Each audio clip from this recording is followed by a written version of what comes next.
Assalamualaikum warahmatullahi wabarakatuh. Jumpa lagi dengan saya Tama dalam Ada Apa Gerangan 2. Bagaimana kabar kalian? Semoga selalu diberikan kesehatan dan juga rezeki yang cukup. Kembali di Ada Apa Gerangan 2, di mana di sini saya akan membacakan kisah-kisah mistis bersambung. Kita lanjutkan cerita sebelumnya yang berjudul Perang Tanah Danyang yang ditulis oleh Dioseta. Seperti apa ceritanya? Langsung saja kita simak.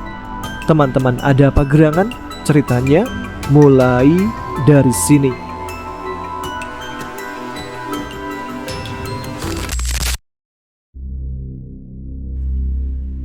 Suara derap kuda terdengar memecah keheningan malam, mendekati barak prajurit dengan cepat. Para penunggangnya turun tergesa-gesa, wajah-wajah mereka penuh ketegangan. Mereka langsung menuju tenda besar di tengah barak tempat raja berada.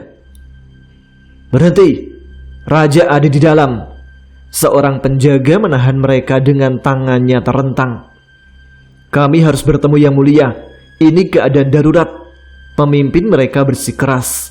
Penjaga itu memperhatikan mereka sejenak, mengenali lencana-lencana khas yang menghiasi seragam mereka. Pasukan elit Cakramanunggal yang langsung di bawah komando Prabu Ramawijaya. "Baiklah, tunggu sebentar," ujar sang penjaga sambil memasuki tenda. Ramawijaya telah menduduki tahta dan membangun kerajaan Dharmawijaya sebagai kerajaan dengan pertahanan militer yang kokoh. Mereka mampu menggetarkan kerajaan besar di sekitarnya. Namun, bukan itu tujuan utamanya. Perang para Danyang semakin dekat, dan bertahun-tahun lamanya, bencana semakin melanda. Tidak lama kemudian, mereka diizinkan masuk. Di dalam tenda, Prabu Ramawijaya dan para patihnya tampak berkumpul, membahas sesuatu yang tampaknya mendesak. Pemimpin pasukan itu melangkah maju dan berkata tegas, "Yang Mulia, kabar ini harus disampaikan segera." Prabu Ramawijaya menatapnya tajam. "Panglima Cakra, aku mengenalmu terlalu baik untuk tahu bahwa kau tidak akan menggangguku tanpa alasan. Katakan." Dengan satu langkah cepat, Panglima Cakra mendekat dan tiba-tiba mencabut pedangnya. Patih-patih lain sontak bereaksi, namun terlambat. Pedang Cakra menembus dada Patih Renggana. "Cakra, apa yang kau lakukan?" Patih Raksawira menghunus pedangnya, mengarahkannya tepat ke leher Panglima Cakra. Namun Panglima Cakra tak bergeming. "Aku tidak akan bicara sampai pengkhianat ini tak lagi bernyawa," katanya dingin. Sementara para penjaga dipanggil untuk menyelamatkan Patih Renggana yang sekarat. Patih Raksawira tak bisa menahan amarahnya dan mengangkat pedang untuk menebas leher Panglima Cakra. Tapi tiba-tiba suara berat terdengar dari arah pintu. "Tahan, Raksawira!" Semua mata tertuju pada seorang pria dengan pakaian lusuh dan tubuh penuh debu yang baru saja memasuki tenda. Walau penampilannya sederhana, auranya membuat para patih berhenti seketika. "Abimanyu, Cakra telah mencoba membunuh Patih Renggana. Kita tak bisa membiarkannya begitu saja," seru Raksawira, mengarahkan ujung pedangnya ke Panglima Cakra. Namun Abimanyu hanya menatap tajam. Seluruh patih menundukkan kepala sedikit, sadar betul siapa pria itu. Dia adalah Abimanyu Dharmawijaya, pewaris dari Prabu Arya Dharmawijaya yang berjanji mendampingi Prabu Ramawijaya untuk menjaga kerajaan Indrajaya sejak kepergian Raja Indrajaya. Patih Renggana menekan luka di dadanya, mencoba mempertahankan nyawanya. Setiap tarikan nafas terasa seperti api yang membakar. Namun ia berusaha memperpanjang hidupnya sejenak, berharap ada seseorang yang membantunya. Dalam sekejap, Abimanyu sudah berada di samping Prabu Ramawijaya, dan di tangannya tergenggam kepala Patih Renggana yang sudah terpenggal dari tubuhnya. Hening menggantung di udara, seakan waktu berhenti sejenak. Tenda itu bergetar dalam kesunyian. hingga tubuh Patih Renggana menyadari bahwa ia telah kehilangan kepalanya. Seketika semburan darah memuncrat deras, membuat para patih mundur ngeri. "Jadi dia pengkhianatnya?"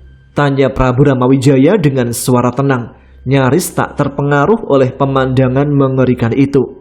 Abimanyu mengangguk ringan sambil duduk di sisi Prabu Ramawijaya. "Benar, dia adalah patih di kerajaan kita, namun sekaligus raja di kerajaan Tunggulgiri." Para patih di dalam tenda tampak terguncang, terutama Patih Raksawira yang tak bisa menyembunyikan keterkejutannya. Namun, keterkejutannya berubah menjadi ketakutan saat tubuh Patih Renggana mulai menghitam, memunculkan sisik-sisik yang tak wajar. Tubuh itu berusaha bangkit, namun Prabu Ramawijaya segera menghunus kerisnya dan menancapkannya ke kepala Patih Renggana yang masih digenggam oleh Abimanyu. Tubuh itu tersentak, lalu diam dalam kematian. Prabu Ramawijaya menoleh kepada Panglima Cakra. "Sekarang, jelaskan maksud tindakanmu." Panglima Cakra menundukkan kepalanya. "Ya, Yang Mulia, kerajaan Tunggulgiri telah musnah, terjerat dalam perebutan tahta yang berakhir tragis. Istana mereka tertutup api, membakar rakyatnya tanpa ampun, hingga tak seorang pun dapat keluar hidup-hidup." Prabu Ramawijaya memandangnya tajam. "Apa kau yakin akan hal ini?" "Bahkan lebih dari itu, Yang Mulia," Panglima Cakra melanjutkan. "Raja Tunggulgiri hidup dengan menyamar sebagai patih di kerajaan kita. Dia berencana menjadikan rakyatnya sebagai tumbal untuk memenuhi jumlah korbannya demi makhluk dari alam kedewataan." Wajah para patih tampak geram mendengar pengkhianatan sebesar ini, tapi mereka tetap menahan diri. "Untuk siapa tumbal-tumbal itu disiapkan?" Prabu Ramawijaya bertanya, suaranya tajam. Panglima Cakra terlihat berat menjawab, tapi ia berkata, "Maaf Yang Mulia, nama itu tak mampu kusebutkan. Nama yang begitu sakral hingga menahan kehendakku. Dia adalah sosok dari alam kedewataan yang dibuang ke dunia ini. Jika dia bangkit, tiap langkahnya membawa kematian." Suasana di dalam tenda semakin mencekam. Para patih yang berkumpul tak lagi hanya menyadari bahaya bagi satu kerajaan, melainkan ancaman yang bisa meluluh lantakkan seluruh negeri. Tapi, apa tujuan mereka membangkitkan makhluk itu? Apa yang mereka inginkan dari kehancuran ini? Tanya Prabu Ramawijaya. Kebingungan mulai merayapi wajahnya. "Tidak ada yang mereka inginkan, Yang Mulia," Panglima Cakra menjelaskan dengan suara tegas. "Para pengikut makhluk itu sudah sejak lama menitis dan menyusup ke istana. Mereka membangun kerajaan ini untuk satu tujuan, menjadikan rakyatnya tumbal bagi kebangkitan makhluk itu." Prabu Ramawijaya mengarahkan pandangannya pada Abimanyu. Mereka pernah mendiskusikan hal ini, namun baru kali ini kebenaran menyakitkan itu tampak begitu jelas di hadapan mereka.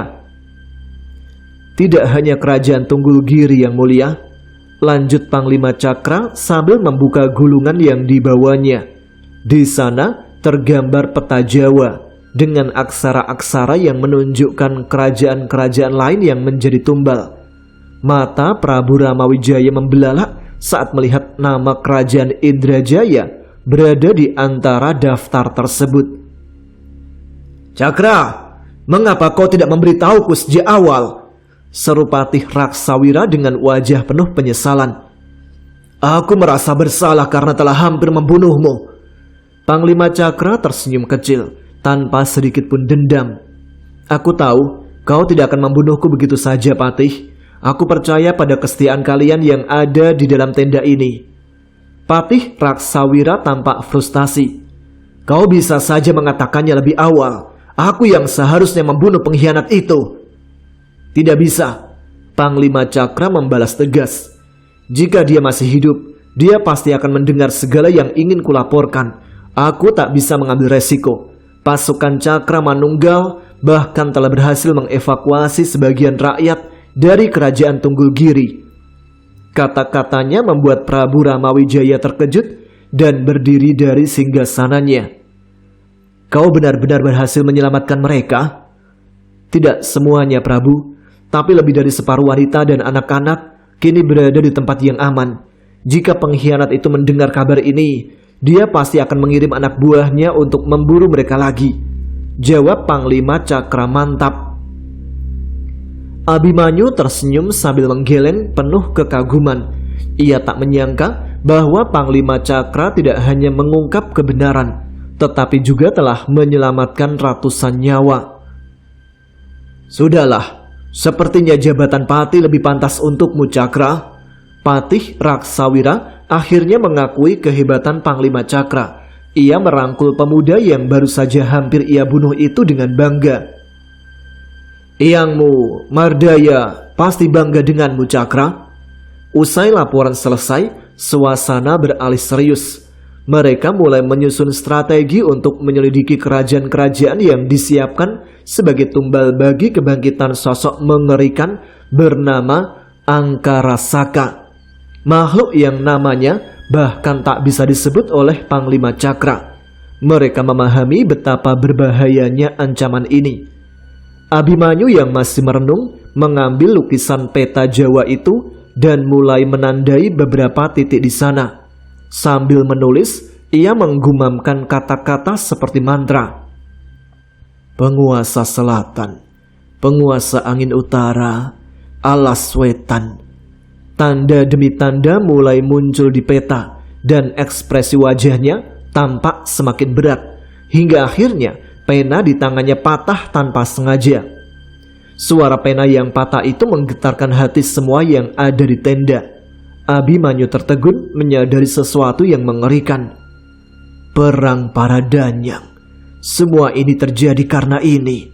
Gumamnya, matanya tajam menatap peta. Di titik-titik yang ia tandai, tempat-tempat bencana besar pernah terjadi. Abimanyu menyadari bahwa lokasi-lokasi itu adalah medan pertempuran para danyang, penjaga gaib tanah Jawa yang bertarung di alam lain. Meski pertempuran mereka tidak kasat mata, benturan energinya merusak keseimbangan alam fisik.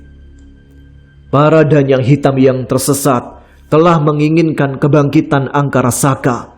Mereka ingin melenyapkan manusia dan mengklaim kembali tanah ini sepenuhnya, ucap Abimanyu, tatapannya tajam. Prabu Ramawijaya mengangguk, menyadari sepenuhnya apa yang Abimanyu maksudkan. Dan para penguasa gaib Jawa lainnya mencoba menghalangi kebangkitan itu. Mereka tetap setia menjaga keseimbangan. Suasana dalam tenda berubah.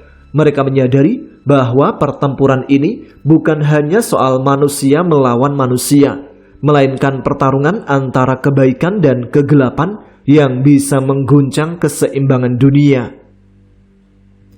Kita harus mencari cara untuk memberitahu Ayah dan Baswara mengenai ini, ucap Prabu Ramawijaya. Tapi prajurit yang kembali mengatakan bahwa Yang Mulia Raja Indrajaya dan yang lain telah moksa di puncak Mahameru, Yang Mulia, balas Patih Raksawira. Abimanyu tersenyum, begitu juga Prabu Ramawijaya. Mereka belum meninggalkan kita, Raksawira. Hanya saja saat ini mereka hidup di aliran waktu yang berbeda, ucap Prabu Ramawijaya. Sementara itu, di zaman Wirabumi, ombak besar menderu setiap pantai yang berbatasan dengan Pulau Jawa. Angin berhembus dengan kencang seperti mengamuk menyambut kekuatan besar yang mendekat. Purbawengi, apa yang terjadi? Kertasukma begitu cemas melihat tubuh Purbawengi gemetar dengan keringat dingin yang bercucuran. Sudah waktunya, Mas. Sudah waktunya, ucap Purbawengi yang masih dalam penerawangan. Ia melihat berbagai kekacauan dan pertanda kemunculan sosok yang begitu kuat. Apakah itu dia? Sosok yang dimaksudkan oleh Prabu Ramawijaya dulu? Wirabumi memastikan. Benar, aku tak menyangka ada sosok segelap ini. Wirabumi mencabut keris di sarungnya, memeriksa bilahnya dan mengikatkannya di samping pinggang. Kertasukma mengambil tombak Panglima Brasma dan beberapa kali mengayunkannya. Ia memastikan bahwa tombak itu akan menemaninya dalam pertempuran kali ini. Anak-anak kita pun mulai bergerak. Apa yang harus kita lakukan? Tanya Purbawengi. Mereka bocah-bocah bodoh, umpat Wirabumi. Namun Kertasukma segera menepuk bahu Wirabumi untuk menenangkannya. Darah sambara juga mengalir di tubuh mereka. Aku yakin mereka juga merasakan hal yang sama seperti kita, ucap Kertasukma. Purbawengi berdiri meninggalkan penerawangannya. Ia menghampiri kedua saudaranya. Walaupun harus ada yang mati, semoga itu hanya di antara kita. Jangan biarkan anak-anak kita bertaruh nyawa. Kertasukma dan Wirabumi sepakat. Merekalah yang akan bertarung di garis depan dan tak membiarkan sambara yang lain terlibat langsung dengan perang para danyang. Tolong, anak saya masih belum kembali, teriak seorang ibu. Namun warga lain memaksa ibu itu untuk meninggalkan desa yang sudah porak-poranda itu. Kita harus pergi, Bu. Tidak mungkin ada yang bisa selamat jika kita terlambat untuk pergi. Suara raungan yang begitu keras terdengar dari dalam hutan di dekat desa. Kabut hitam sudah menyelimuti desa, dan yang lebih pekat akan segera datang. Saya tidak mungkin meninggalkan anak saya. Dia pergi ke hutan demi mencari makanan untuk kami, ucapnya sambil menangis. Tapi kegelapan mulai menaungi desa. Bau busuk pun semakin menyengat. Di tengah rintihan itu, tiba-tiba seseorang berlari melesat menerjang kabut hitam itu dan masuk ke arah desa. Di mana anak itu? Tanya Wirabumi pada Purbawengi. Arah timur, ada 3 pohon besar yang terpisah dari pohon lainnya. Anak itu ada di sana. Mendengar arahan Purbawengi, Wirabumi melesat ke arah itu dan mendapati seorang anak laki-laki yang tengah ketakutan menanti di atas salah satu pohon. Ia terus melihat ke bawah. Ada seekor ular besar yang menaiki pohon untuk mengincarnya. Ratusan nyawa yang kalian habisi masih belum cukup?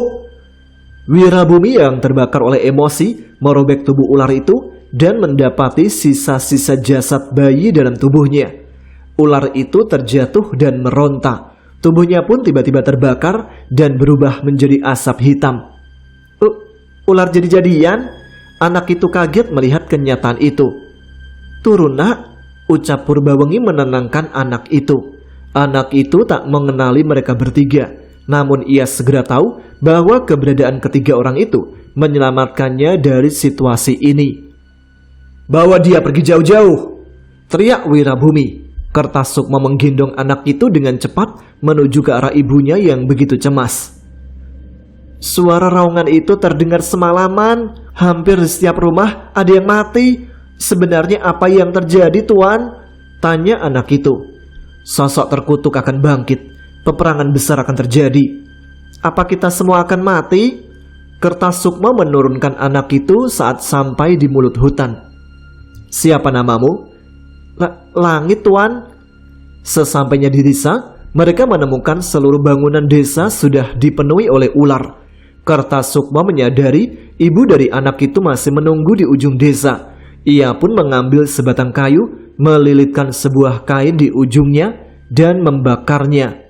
Sebuah mantra dibacakan di hadapan api itu, dan sesuatu yang aneh membuat api yang membara itu menjadi terasa hangat. Langit, bawa ini. Ular-ular itu tidak akan menyerangmu selama ada api ini. Pergi dan lindungi ibumu, perintah Kertasukma. Terima kasih, Tuan. Anak kecil bernama Langit itu pun pergi. Ia meninggalkan Kertasukma yang juga segera berpaling kembali menemui Wirabumi dan Purbawengi. Dari dalam hutan itu, mereka menyadari kengerian yang melanda alam manusia. Manusia tak menyadarinya. Yang terlihat hanyalah bencana yang melahap sebuah bukit hingga sebuah lubang besar tercipta di tempat itu. Namun di mata mereka, langit sudah dipenuhi makhluk-makhluk penguasa gaib yang tak pernah menampakkan wujudnya. Kalian seharusnya tak perlu melibatkan diri dalam pertarungan ini. Angin berhembus membawa suara dan perlahan membentuk sosok perempuan yang melayang. Kami harus, Nyai, alam kami yang kami pertaruhkan, jawab Purbawengi pada sosok yang menyejukkan itu. Langkah kaki tanpa wujud menapak di tanah yang mereka lalui. Telapaknya begitu besar hingga menumbangkan pepohonan di sekitar mereka.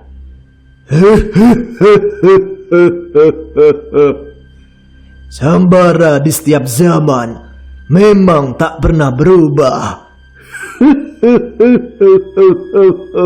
Suara berat dari sosok raksasa yang tak kasat mata terdengar bersama langkah kaki itu. Kekuatan kami bukan kekuatan yang bisa kalian tandingi. Cukup lakukan apa yang harus kalian lakukan dan jauhi pertarungan di dekat kalian. Raksasa itu memperingatkan mereka bertiga. Walaupun tak mengenal sosok-sosok itu, sepertinya garis keturunan Sambara tidak asing di ingatan mereka. Benturan kekuatan yang begitu besar terjadi di sebuah lubang besar di tengah hutan itu. Tanah retak, suhu tak beraturan, angin bertiup tanpa arah. Kertasukma sudah menggenggam tombak Panglima Brasma dan mempersiapkan mantra yang berhasil mereka temukan. Kita maju sekarang. Mantra yang Kertasukma bacakan membuat ukiran aksara di kayu tombak itu menyala dan membuat mata tombak berpijar. Kekuatannya yang begitu besar mendorong tombak itu melesat, memecah batas ruang hingga sebuah retakan di udara terbentuk. Tanpa menunggu aba-aba, mereka bertiga masuk ke alam terlarang, di mana tak sepantasnya manusia ada di sana. Alam yang diciptakan sebagai sisi lain semesta untuk dihuni para danyang, tanah para danyang. Tidak seperti yang mereka pikirkan, tanah para danyang yang sakral menyambut mereka dengan suara rintihan dan teriakan manusia yang ketakutan. Mereka? Kertasukma tak mengerti dengan apa yang ia lihat. Mereka terikat dengan danyang yang mereka sembah. Keberadaan mereka hanyalah amunisi bagi sesembahan mereka. Jelas Purbawengi. Manusia-manusia goblok. Wirabumi kesal melihat pemandangan itu. Mereka melihat dengan jelas manusia-manusia dengan tubuh yang tidak utuh namun tetap hidup. Ada yang berlarian di tanah yang hancur, ada yang terikat pada sebuah guci kayu besar, hingga ada yang terikat pada tubuh makhluk berlendir. Percuma, mereka tak mungkin selamat. Purbawengi memastikan. Langit malam yang gelap mendadak diterangi cahaya menyilaukan. Sebuah batu meteor raksasa menerobos atmosfer, melesat bagaikan kehancuran yang dijatuhkan dari surga, seolah siap melumat tanah di bawahnya. Minggir! Teriak Kertasukma, wajahnya penuh kecemasan. Wirabumi menatap ngeri. Tidak, kita tidak akan sempat. Tangan dan kakinya terasa lumpuh, dan ia tahu bahwa satu langkah pun tidak akan bisa menyelamatkan mereka.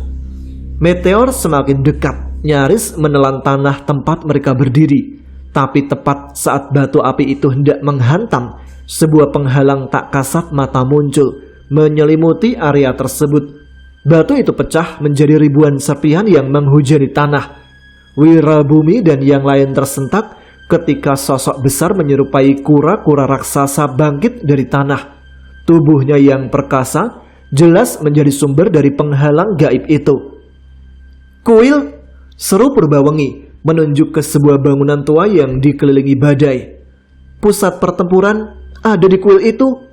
Tanpa ragu mereka menerobos medan yang semakin kacau menuju kuil. Suara ledakan guntur menyambar di atas mereka. Petir saling bersautan. Hujan deras tiba-tiba turun, hanya untuk disusul udara panas yang membakar.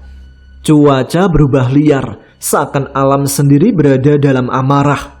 Saat mereka mendekati pusaran yang menyelimuti kuil, dari balik badai muncul sekawanan makhluk bersayap kelelawar, berterbangan dengan sayap bersisik tajam. Wirabumi dan yang lain bersiap bertarung, namun tiba-tiba mereka menyadari bahwa makhluk-makhluk itu tidak mengincar mereka. Mereka mengejar sosok lain, sosok hitam dengan rambut panjang yang tengah berlari ketakutan dari kejaran kawanan makhluk tersebut.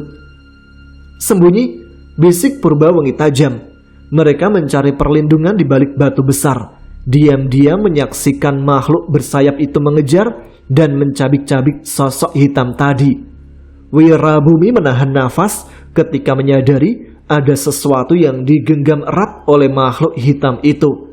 Dengan gerakan cepat, Wirabumi melompat keluar dari persembunyiannya, menghempaskan serangan yang langsung merobek sayap-sayap makhluk itu.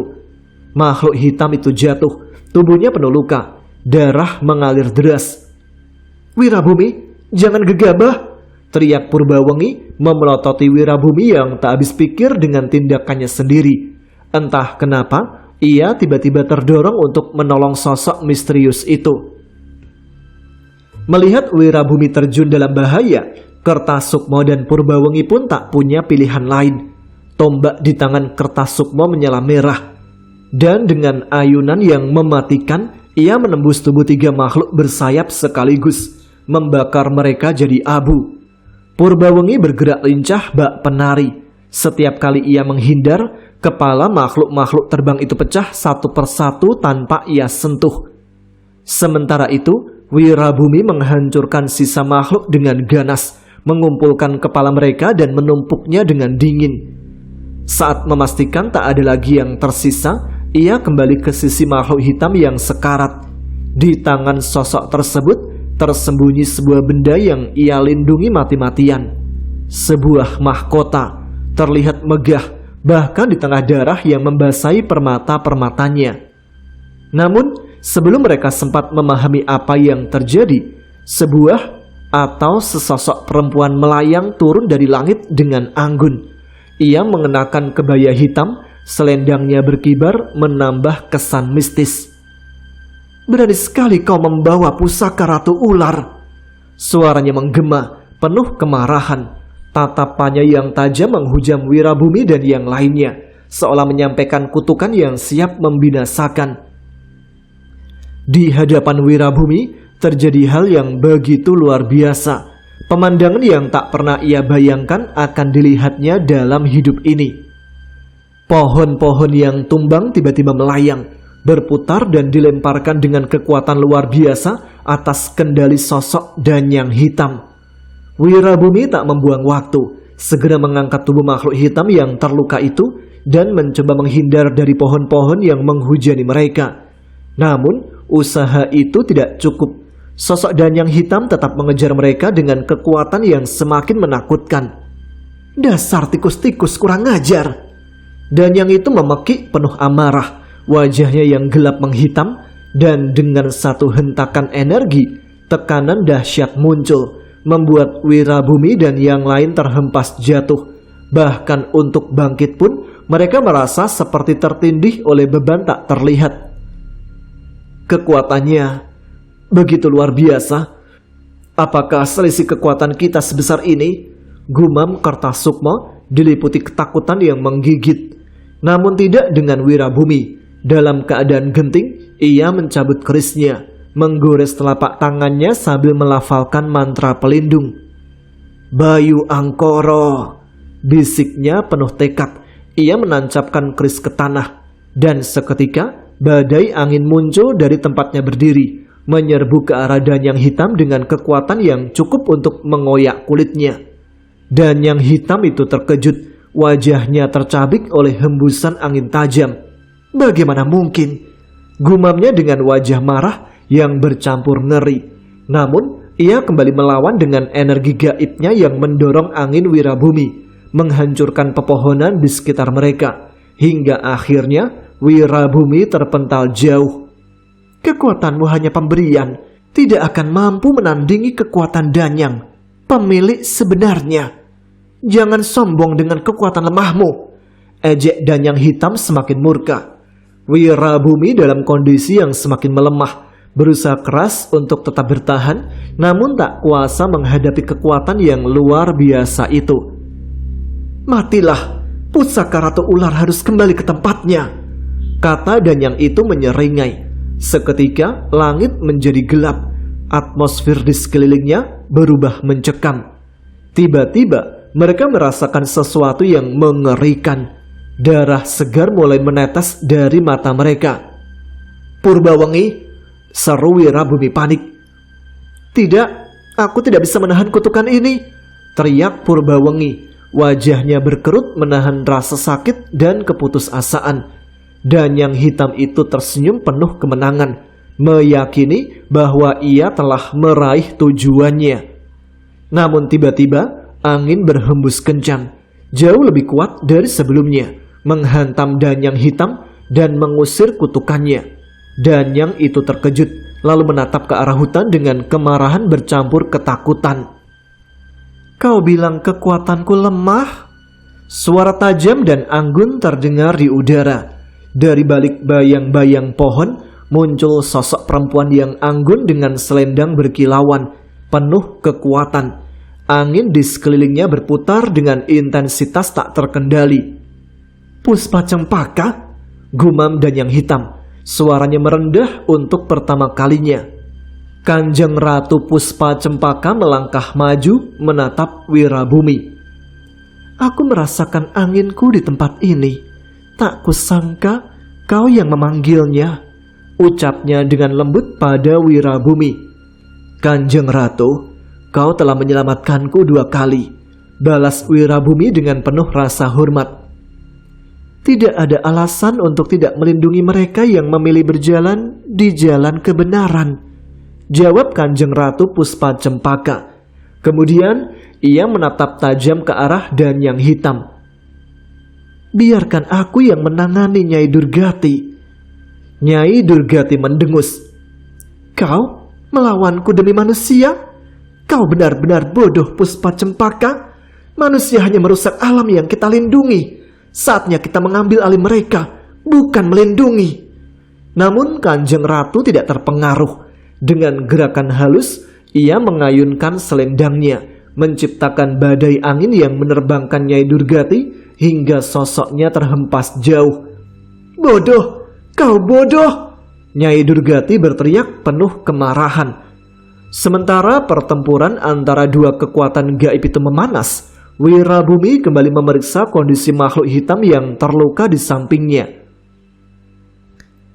Makhluk itu menatapnya dengan pandangan lemah dan berbisik, "Jika 2 mahkota bersatu, ia akan bangkit. Alam manusia akan hancur. Aku tidak berkhianat kepada Danyang hitam, tapi aku tidak akan mengkhianati Sang Pencipta."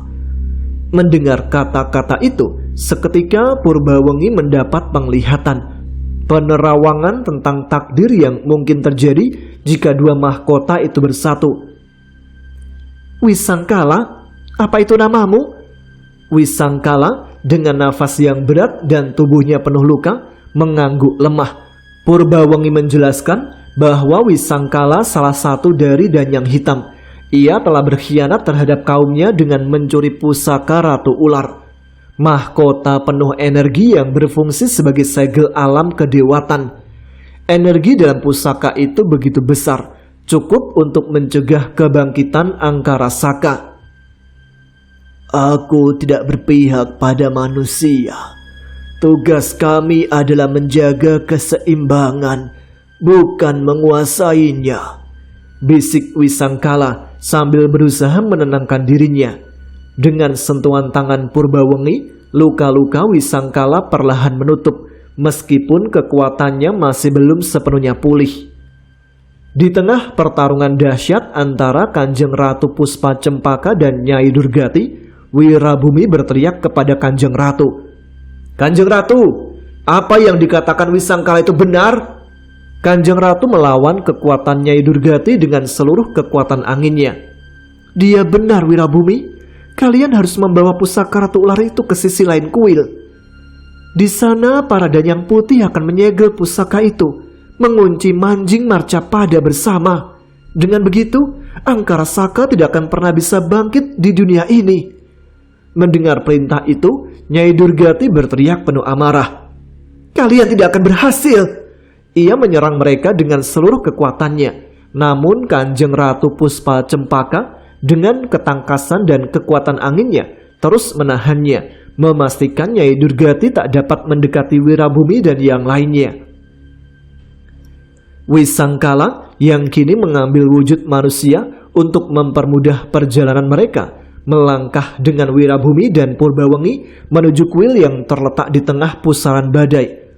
Mereka mengerti bahwa membawa pusaka Ratu Ular ke sisi lain kuil adalah satu-satunya cara untuk memastikan keseimbangan alam tetap terjaga dan menghalangi kebangkitan Angkara Saka. Di bawah ancaman kekuatan gelap yang tak henti-hentinya mengincar, mereka bergerak dengan hati-hati, menyadari bahwa setiap langkah membawa mereka lebih dekat pada takdir yang akan menentukan nasib dunia.